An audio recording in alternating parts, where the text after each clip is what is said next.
2. El método, la pseudodialéctica kierkegaardiana. Como pudimos comprobar en el anterior vídeo, la pujante historicidad, es decir, el gran auge y desarrollo de la ciencia de la historia, de la filosofía de la historia en la Europa del siglo XIX, constituye el principal agente destructor del ser histórico de Cristo, pues demuestra cada vez de un modo más flagrante que éste nunca pudo existir según lo pintan los evangelios, y esto destruye el cristianismo como religión. La idea de Cristo es el principio incuestionable en que se funda la filosofía de Kierkegaard, mas la filosofía es la ciencia del conocimiento, una ciencia que progresa y que en la medida en que lo hace desintegra la religión, lo mágico, todo lo místico. Llegados a cierto punto de la evolución histórica, o se negaba a Cristo o se negaba la historia, y ya sabemos lo que eligió el filósofo de Dinamarca. Así pues, vimos cómo se desarrolla en él una consecuente antihistoricidad, una negación de la validez de la historiografía como ciencia. Por ello, el máximo impulsor de esta escuela del historicismo, pese a su ulterior viraje reaccionario, Georg Wilhelm Friedrich Hegel, se convirtió en el antagonista personal por antonomasia de la filosofía de Kierkegaard, sin exagerar, en el objetivo número 1, muy por encima de cualquiera de los hegelianos que lo continuaron, algunos de los cuales sometieron incluso a crítica directa el ser histórico de Cristo, tales como Bruno Boyer, Strauss, Feuerbach, a quienes casi ni siquiera menciona, por no hablar de los revolucionarios, a quienes ni leía. Y ello, ya hemos dicho, pese a la involución tremenda que emprendió el Hegel de Jena desde su juventud y que hizo que terminara en el conservadurismo más rancio, convertido en un animal doméstico del poder establecido en Prusia que predicaba la bondad de la religión, pues el contenido progresivo de su filosofía se fue desarrollando con independencia de él en los hegelianos, y todo ello como reflejo ideológico de la lucha de clases que sacudía el continente europeo. Y es que el danés ataca el legado de Hegel principalmente en cuanto a lo que, en su sistema, vive de dialéctica progresiva, de progresiva historicidad, la cual desemboca en el ateísmo, en la negación de Cristo. Kierkegaard ataca su método, con el que se obsesionará, tratándose del método del principal ideólogo del historicismo, quien era además el primer filósofo de su tiempo y cuya influencia le continuaba incluso después de muerto. Es un complicado rompecabezas tratar de localizar un fragmento de la obra del danés en que no lo aluda, aun soterrada e indirectamente, tanto a Hegel como a su filosofía.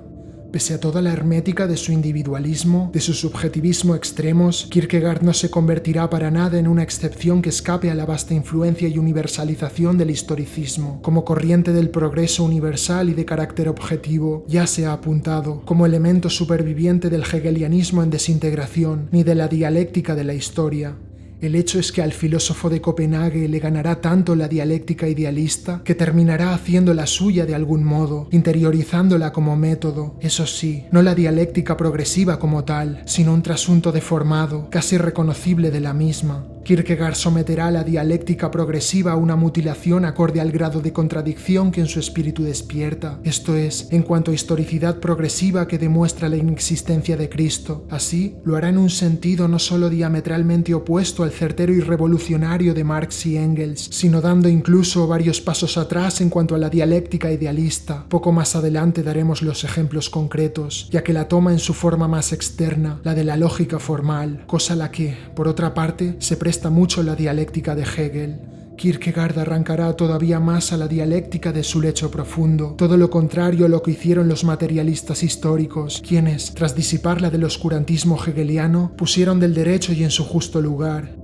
Tras sustraerla de su suelo natural y cortar todas las conexiones con lo económico y lo social, que son las cosas que le dan forma y vida, tal como se presenta incluso oscuramente en Hegel, el pensador nórdico hará todavía de ella un más forzado lecho de Procusto, troncándola a placer para sus propios fines místicos. Así, al terminar de liquidar todo vínculo de la dialéctica con la realidad y reduciéndola a una pura dimensión subjetiva, la purgará todavía más severamente, aniquilando el orgánico y fundamental principio del trueque de cantidad en cualidad, lo cual significa que es imposible alcanzar una nueva categoría o cualitativamente distinta a partir de la suma y acumulación de otras de diferente y menor cualidad. Ni siquiera Nietzsche negaba esto. Para pasar de una categoría a otra en esta pseudodialéctica se habrá de producir siempre un salto cualitativo. Las consecuencias antirrevolucionarias de esto son fácilmente imaginables.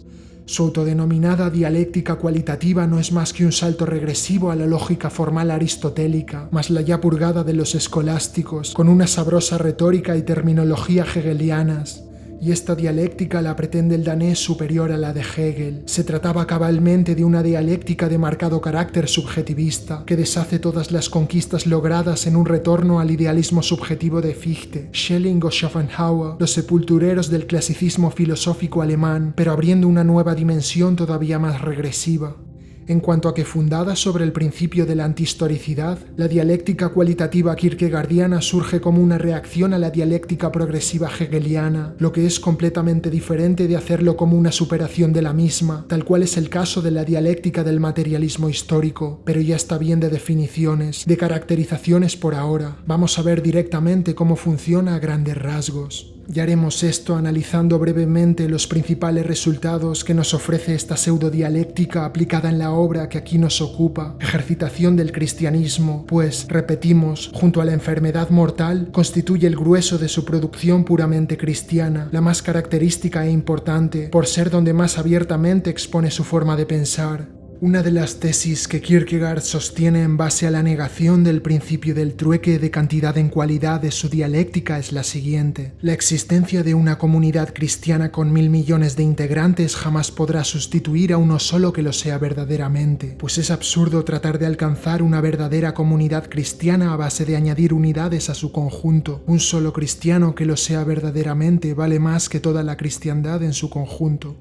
Esta romanticonada de anteponer los intereses de un solo individuo a los de toda una comunidad recuerda a los héroes desmesurados del romántico oscuro Kleist, obras como Michael Koolas o El terremoto de Chile, cuyo valor de este último es medido por el hecho de que es capaz de reunir a los amantes, a pesar de que para ello haya tenido que destruir un pueblo entero. Eso de hacer hecatombe de lo social a favor de los designios de un solo individuo, establecer a determinados seres humanos como infinitamente superiores al resto, es algo muy peligroso. Lo que defiende mi tesis, la cual sostendré en otro vídeo, del superhombre kierkegaardiano. Se iba esbozando el prototipo de nórdico que llegaría a ser la bestia rubia de los sueños de Hitler. Pero pasemos por ahora a otra de las tesis que sienta su dialéctica, en base al principio, repetimos, de la negación de la transformación de la cantidad en cualidad.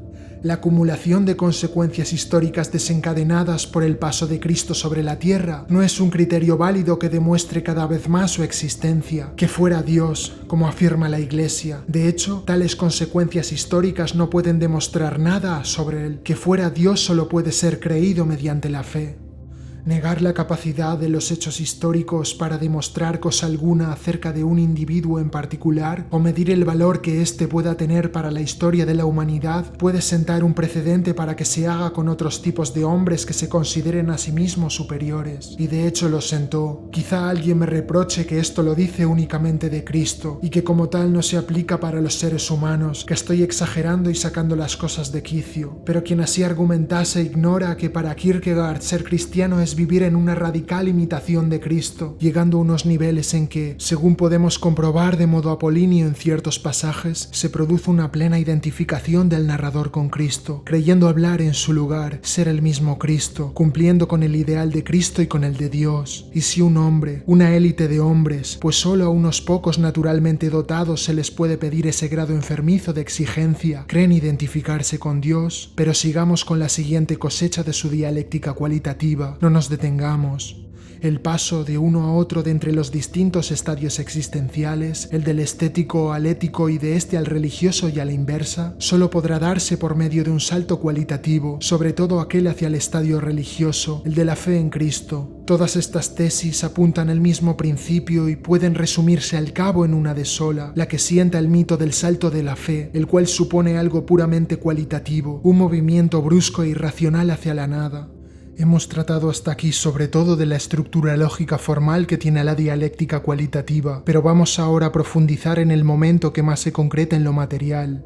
La pseudodialéctica idealista de Kierkegaard se articula en base a dos contrarios centrales y su síntesis o punto de contacto, el del hecho histórico, al que se opone el hecho eterno, y el eje central de unión entre ambos, el hecho absoluto. El hecho eterno está más allá del mundo y del entendimiento, es incognoscible, el incógnito absoluto, por lo que queda fuera del plano de consideración, pero se da y es lo esencial, lo más perfecto que hay, el principio de todo, Dios. Determinados ya dentro de la historia y sometidos a sus leyes, quedan, pues, tanto el hecho histórico como el hecho absoluto, aunque el hecho absoluto relativamente. El hecho absoluto lo constituye la aparición de Cristo en la tierra y tiene un carácter de verdad absoluta. Cristo encarna la verdad absoluta, porque forma parte del hecho eterno, de Dios. Pero a su vez, en cuanto al hombre mortal, sigue sometido a las leyes de la historicidad, tratándose del Cristo de la humillación en el mundo, sin contacto con Dios, el Dios hecho hombre hasta sus últimas consecuencias para redención de todos los pecados. No confundir con el Cristo de la majestad, el que es a su vez Dios y su ser suprahistórico. Y los simples hechos históricos son todos los demás, cualesquiera que hayan ocurrido, comprendidos dentro de la historia humana, las guerras de Napoleón, la expansión del Imperio Romano, la caída de la pera de un árbol, etc., y abrigan solo un valor relativo, un carácter aproximativo en cuanto al conocimiento, de simples metáforas que apuntan al centro, de lo absoluto, que es Cristo, la verdad y la vida eternas. Kierkegaard opone a la historia humana, la basada en los hechos históricos, una historia divina, basada en Dios, la cual supone la verdadera historia, la absoluta y eterna. Esta relativización extremada del hecho histórico que establece su sistema, que es la relativización de la historia en general, a favor de la absolutización del mito de Cristo, el cual se identifica con la verdad absoluta y que es Dios, constituye la esencia de su antihistoricidad. Esta antihistoricidad o incapacitación de la historia como ciencia le establece Kierkegaard en apariencia como el resultado decisivo de su pseudodialéctica, siendo en realidad la causa principal que la origina. Su dialéctica es una reacción a la revolución de las clases bajas. Es el posicionamiento desde el comienzo del filósofo de Copenhague contra la historia lo que determina la antihistoricidad de su dialéctica. La eliminación de la pseudodialéctica kierkegaardiana del principio ya apuntado antes, propio de la dialéctica idealista progresiva, hegeliana, del trueque de cantidad en cualidad, obedece a este objetivo, mas saboteando desde dentro, al atacar el núcleo esencial de lo histórico, que es la progresividad. El principio dialéctico progresivo predica que en base a la acumulación cuantitativa un nuevo estado cualitativo de la cosa puede ser alcanzado. Es el paso categórico de lo simple a lo complejo, fundamental para el desarrollo de las cosas en el mundo. Kierkegaard rechaza esto, alegando que ninguna cualidad puede ser alcanzada cuantitativamente, ya que es necesario que se produzca un salto cualitativo, sí o sí, lo cual es completamente diferente. Es lo que veíamos antes con los ejemplos. Es esta una forma de negar por sistema y directamente el progreso, lo progresivo de la historia y, con ello, las consecuencias socialmente revolucionarias que lo progresivo implica, lo que aboca en la consecuencia última y paradójica de la dialéctica del danés, el antisocialismo, que es un anticristianismo. Y es en sí misma esta negación de la validez de la historia para explicar nada una negación del progreso del mundo, del paso de lo simple a lo complejo y más avanzado, ni qué decir ya de lo revolucionario. Es la supresión de la historicidad, que es la cualidad de lo histórico, en cuanto que ésta contiene el progreso, orientado a un fin práctico. Por lo tanto, constituye en sí misma una antiprogresividad, ya que, obviamente, la negación de la historicidad está íntimamente relacionada con la negación del progreso, porque la esencia del concepto de la historia está tan indisolublemente confundida con la del progreso como la del progreso con la de la historia. El progreso es el carácter evolutivo de la humanidad, de la comunidad de seres humanos en la historia, el paso de la tribu a la comunidad y de la comunidad a la sociedad, el paso cualitativo de lo inferior a lo superior, de lo simple a lo complejo, en el que se establece una superación general, una mejora del estado del que se partió, en el que se avanza. Y no es que esa tendencia no esté enraizada con otras secundarias progresivas en las que lo que progresa sea el mal, pero se trata aquí de la orientación principal. Si fuese por Kierkegaard, viviríamos por siempre en la Judea de los años 30 del siglo I, ya que eso es lo que reclama vivir en una radical contemporaneidad con Cristo. Pero Cristo, o mejor dicho, la persona en que hubo de basarse principalmente el mito de Cristo, tenía en parte sus razones para combatir el poder establecido del modo como lo hizo, ya que estaba necesariamente determinado por una realidad histórico-social muy particular para cometerlo así. Aquellos hombres que dieron sus vidas por defender sus ideales de igualdad social frente al despótico imperio romano y la cruel religión judía, valiéndose de los medios de los que disponían en su tiempo, tenían excusa. Kierkegaard no. Permanecer en aquellos años remotos es lo que tendríamos que haber hecho estos últimos 18 siglos, sin apartarnos un centímetro del punto de partida del cristianismo primitivo, y es lo que deberíamos hacer en adelante, aunque la vuelta de Cristo en majestad se demorase otros 18 milenios, dice el místico del norte. Que alguien me diga que esto no es un puro romanticismo, ni siquiera un romántico empedernido como Novalis fantaseó con un desandar de la historia que se retrotrajese más allá de la Edad Media.